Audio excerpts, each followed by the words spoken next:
नमस्कार, एक मत पोस्ट में आपका स्वागत है। मैं हूं सर्वेश कुकरा। इस वक्त हमारे स्टूडियो में आज एक खास मेहमान हैं, Shweta Jain. Art of living की फैकल्टी हैं और जो चैप्टर है यहाँ का उसकी मीडिया कोऑर्डिनेटर भी हैं। श्वेता जी, सबसे पहले स्वागत आपका बहुत बहुत।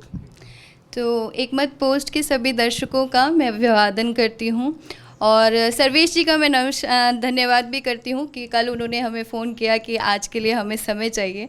और क्योंकि आज का दिन बहुत खास है तो मैं एक और चीज़ कहूँगी, जय श्री राम हम सबको लगाना चाहिए। आज राम जन्मभूमि का वहाँ पर जो पीएम है हमारे वो उद्घाटन कर रहे हैं। बिल्कुल, उद्घाटन हो चुका है और शिलान्यास एक तरह से राम मंदिर का अयोध्या में हो चुका है। आपका बहुत बहुत शुक्रिया, आपने याद दिलाया मुझे इससे।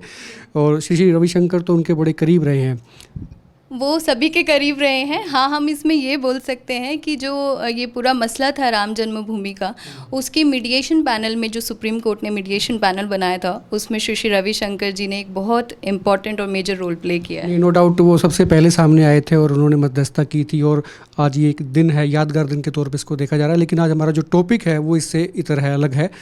और मैं ये पूछना चाह रहा था आपसे, इसलिए हमने आपसे बातचीत भी करने की कोशिश की। आर्ट ऑफ लिविंग इन दिनों क्या कर रहा है, क्योंकि कोविड का वक्त अभी चल रहा है। लोग कोविड से डरे हुए थे, हालांकि डर थोड़ा सा कम हुआ है पहले से, लेकिन कोविड का असर बढ़ा है, वो कम नहीं हुआ। पेशेंट्स खूब आ रहे हैं, अभी भी आ रहे हैं। तो ऐसे में जो आर्ट ऑफ लिविंग के जो प्रोग्राम्स थे, सुदर्शन क्रिया मैं जानता हूँ क्योंकि मैंने भी कभी ज्वाइन किया हुआ था, तो मैंने सीखा है ये चीज़ें आर्ट ऑफ लिविंग में रह के। तो उसका कितना योगदान कोविड में रहा? आर्ट ऑफ लिविंग किस किस तरह से अभी कोर्सेज कर रहा है? क्या वो रुक गए हैं या कोर्सेज चल रहे हैं? सबसे पहला सवाल तो यही कि क्या आर्ट ऑफ लिविंग के जो कोर्सेज थे, जो होते रहते थे टाइम टू टाइम, वो चल रहे हैं या कोविड के चक्कर में रुक गया है? नहीं, वो बिल्कुल चल रहे हैं, बल्कि पहले से भी बहुत ज़्यादा चल रहे हैं। जैसे कि अभी आपने कहा कि कोविड के चक्कर में बहुत सारा परेशानी थी बाहर, सो बल्कि इसकी ज़रूरत पहले से भी बहुत ज़्यादा महसूस हुई, क्योंकि लोग इतना मानसिक रूप से तनाव में थे, स्ट्रेस थी, एंग्जाइटी थी लोगों को बहुत। तो बल्कि इसकी ज़रूरत पहले से भी ज़्यादा लोगों को महसूस हुई। तो जिसके लिए फिर गुरुजी ने, श्री श्री रविशंकर जी ने इसको ऑनलाइन एक हमने फॉर्मेट तैयार करके ऑनलाइन शुरू किया और इसके रिजल्ट इतने बेहतर आए हैं। बहुत सारी इसके क्या कोविड पेशेंट्स ने भी इसको अडॉप्ट किया जिस वक्त वो आइसोलेशन में रहे या क्वारंटाइन रहे?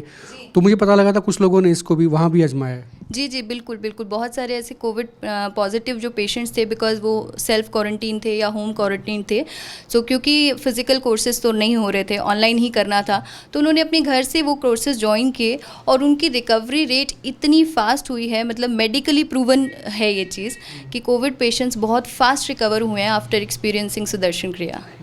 ये एक तरह से ऑक्सीजन का इनटेक बॉडी में लेके आती है। जो सुदर्शन क्रिया जो हम मेरे ख्याल से करते हैं, तो ऑक्सीजन का जो एक लेवल है वो बॉडी में ये बढ़ाती भी है। हाँ, अगर फिजिकल लेवल पे बात करेंगे तो इतना ही लगेगा। It's a rhythmic breathing exercise, मतलब एक रिदम में ब्रीदिंग एक्सरसाइज है जो हमारे सिर्फ बॉडी को नहीं, हमारे मेंटल, इमोशनल और बहुत जो हमारे लेवल्स हैं ना एग्जिस्टेंस के, उन सब पे अंदर तक जाके काम करता है। जो बाहर से समझना थोड़ा लगेगा मुश्किल है, मगर साइंटिफिकली प्रूवन है कि वो हमारे बहुत गहरे तलों पे काम करता है। किस तरह की कोई ऐप डिज़ाइन की है संस्था ने, आर्ट ऑफ लिविंग ने, या किस तरह का सहारा लिया गया डिजिटली कनेक्ट होने के लिए लोगों से? डिजिटली कनेक्ट करने के लिए अभी आजकल हमारे पास बहुत सारी ऐप्स हैं ही, जैसे जूम है और भी कुछ इस तरह के ऐप्स चले हुए हैं, जियो मीट, गूगल मीट। तो जो भी जिसके लिए सूटेबल है वो उस पर कर रहे हैं। तो इन दिनों कोई फोर्टकमिंग कोई आपका इवेंट आने वाला हो जो लोगों को पता लग पाए कि हाँ ये आ रहा है, तो वो भी इसमें ज्वाइन कर पाएँ अगर इस वक्त आपके जहन में? जी जी, अभी तो regularly online breath and meditation workshop इसको नाम दिया गया है, जिसको वैसे हम हैप्पीनेस प्रोग्राम कहते थे। सो ऑनलाइन अभी तो पूरे इंडिया में ये कोर्सेज रेगुलर चल रहे हैं, एवरी वीक चल रहे हैं। सो 4 दिन का इसका फॉर्मेट बनाया गया है और 2-2 घंटे का एक सेशन है।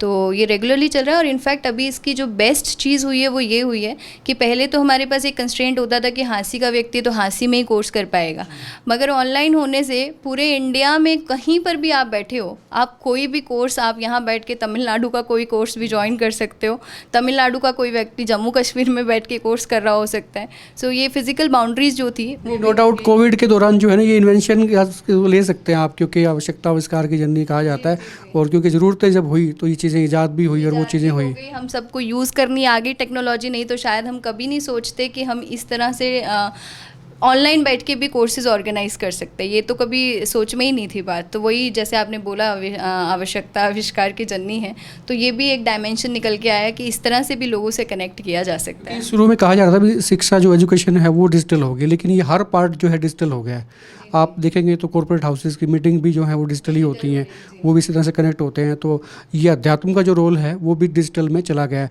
और क्या फ़ायदे लगते हैं इसके डिजिटल टेक्निक्स के? डिजिटल में जब आप परफॉर्म करते हैं, आर्ट ऑफ लिविंग के जो कोर्सेज परफॉर्म करते हैं, तो जब भी आप फिजिकली कर रहे होते हैं और अब जब डिजिटल करते हैं, उनमें क्या फ़र्क रहता है? उनमें बेसिकली फ़र्क तो यही रहता है, हमें जो एक स्टार्टिंग करते वक्त हमें भी एक एप्रीहेंशन था मन में कि शायद लोग उतना बेटर कनेक्ट नहीं हो पाएंगे बिकॉज हम उनसे आमने सामने नहीं हैं। मगर हमने ये देखा कि जो टेक्निक है ना वो अपना काम पूरा करती है। हमें लग रहा था कि बुद्धि के स्तर से सोच रहे थे तो कि भाई शायद नहीं हो पाएगा, मगर जो टेक्निक है सुदर्शन क्रिया वो अपने आप में इतनी पावरफुल है कि जैसे ही वो सामने वाला पर्सन उसको एक्सपीरियंस करता है तो उसका असर उतना ही है जितना फिजिकली कोर्सेज लेने के टाइम। मैंने सुना इसमें लोग बड़े भी हैं, क्योंकि लॉकडाउन के वक्त तो सभी लोग घर में थे, उनके पास वक्त भी था और ये चीज़ें जब था फिर, क्योंकि जनरली लोगों को यही दो क्वेश्चंस आते हैं कि वक्त नहीं है, समय कैसे निकालें, और आना बड़ा मुश्किल है, दूर है या बड़ा मुश्किल है आना जाना। तो वो दोनों चीज़ें यहाँ पर हल हो गई, ना तो कहीं जाना है, अपने घर से बैठ के करना है, और वक्त ही वक्त है। और ऐसा भी था ऑनलाइन में हमने बहुत सारे ऐसे टाइमिंग, क्योंकि फिजिकली जब आप कोर्स ऑर्गेनाइज करते हो तो आपको देख के समय रखना पड़ता है, क्योंकि टीचर का भी अपने कंस्ट्रेंट्स हैं, आने वालों के भी कंस्ट्रेंट्स हैं। यहाँ पर तो हमने अर्ली मॉर्निंग कोर्सेज भी किए हैं, लेट नाइट कोर्सेज भी हुए हैं, तो किसी के लिए भी समय का, आने जाने का जो भी कंस्ट्रेंट्स था वो भी सब दूर हो गए। और कुछ प्रोग्राम्स भी चले हैं, कुछ थोड़ा बता पाएंगे? कुछ चैंटिंग टाइप में कुछ प्रोग्राम्स रहे? जी, इस दौरान जो बहुत ही एक सुंदर बात हुई है, बहुत ही जो लोग इसको सिर्फ धर्म से ना जोड़ के देखा जाए, मगर हमारे यहाँ पे क्योंकि हम जिस जगह पर रहते हैं वहाँ पर लोग इस चीज़ को धर्म से जोड़ते हैं, और वो गलत भी नहीं है, अगर वो उस एंगल से देख के समझना चाहें तो भी ठीक है। तो बहुत सारे, क्योंकि संस्कृत जो है ना वो सबसे प्राचीन भाषा है, और इसका ये साइंटिफिकली रिसर्च में प्रूवन बात है कि संस्कृत का हमारी कॉन्शियसनेस पे बहुत गहरा असर है, हमारी चेतना के स्तर को ऊपर उठाता है संस्कृत। तो इस लॉकडाउन के दौरान बैंगलोर आश्रम से गुरुदेव ने ऑनलाइन चैंटिंग प्रोग्राम शुरू किए, जहाँ पर जैसे अभी हम लोग को पता है आदित्य हृदय स्तोत्र है, देवी कवच है, तो ऐसे काल भैरव अष्टकम है, ऐसे बहुत सारे चैंट, ललिता सहस्त्र नाम हैं। तो वो सब ऑनलाइन लोगों को सिखाने शुरू किए। जो वहाँ पर एक्सपर्ट जो पंडित हैं बैंगलोर आश्रम में, उन्होंने ऑनलाइन लोगों को वो सिखाने शुरू किए। तो उसके बहुत सारे इम्पैक्ट ये हुआ, अगर कोई इसको धार्मिक एंगल से देखे तो ठीक है, आपने पूजा की पद्धति सीख ली, पूजा सीख ली, और अदरवाइज जब आप संस्कृत को एक चैंट करते हो एक लय के साथ, तो हमारी चेतना बहुत उन्नत होती है उससे। क्या ये छोटे छोटे मंत्र टाइप में रहते हैं या कोई लेंथी रहता है? वो अलग अलग है, स्तोत्र है, अष्टकम होता है तो उसमें 8 पद होते हैं, इसलिए अष्टकम बोलते हैं उसको। तो ऐसे अलग अलग है। ललिता सहस्त्र नाम है, तो ललिता का, देवी का ही एक नाम है ललिता, और सहस्त्र मतलब 1000, तो देवी के 1000 नाम, विष्णु सहस्त्र नाम, विष्णु जी के 1000 नामों का पूरा एक उल्लेख है वो। तो गाया जाता है। संस्कृत ना गाए जाने वाली भाषा है, हम अक्सर पढ़ लेते हैं ना, पर वो गाए जाने वाली भाषा है, तो वो बड़ा कमाल का है, और हमने यहाँ पर भी किया उसको। अंतिम सवाल, डिप्रेशन में कितना कारगर सिद्ध होता है आर्ट ऑफ लिविंग के जो कोर्सेज रहते हैं? जो लोग डिप्रेशन में चले जाते हैं, खास करके कोविड के दौरान काफ़ी लोग उसमें हुए और उनको छोड़ भी दें, तो किसी भी फील्ड में जब आदमी काम करता है तो कहीं ना कहीं वो तनाव में रहता है, उससे बाहर निकलने में कितना उपयोगी रहता है? ये तो आज मेरे ख्याल से मुझे बोलने की ज़रूरत नहीं है, बहुत सारे रिसर्च दुनिया की बड़ी बड़ी यूनिवर्सिटीज़ ने, अभी रिसेंटली भी एक येल यूनिवर्सिटी है, उन्होंने भी रिसर्च किया है, और भी कहीं पर भी आप गूगल पे सर्च करेंगे।